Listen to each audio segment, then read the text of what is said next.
Good as Gold Coffee Tasting Lab. You can find us at goodasgold.com. And today we're gonna make a 30-second refresher. You might be looking around YouTube to find how to make your Starbucks or your Dunkin' refresher, and you have to cut this fruit and mix this and make that puree and measure this ice. Well, we're just gonna cut it down and make it simple.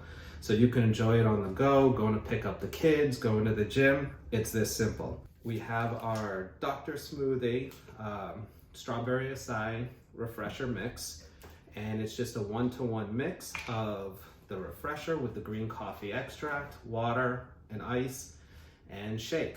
So I'm gonna make a 16-ounce drink. I'm gonna add 8 ounces of refresher. I'm gonna add 8 ounces of water. I'm gonna shake. Now I have some freeze-dried fruit from Trader Joe's. They have strawberries, blueberries, mango, other flavors. Add that in. And now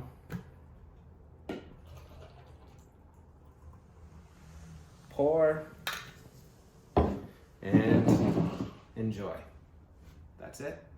Also, the other great thing is you don't have 10,000 little dishes to rinse, clean up, and do in the dishwasher. It's just your mixer and your cup, and that's it.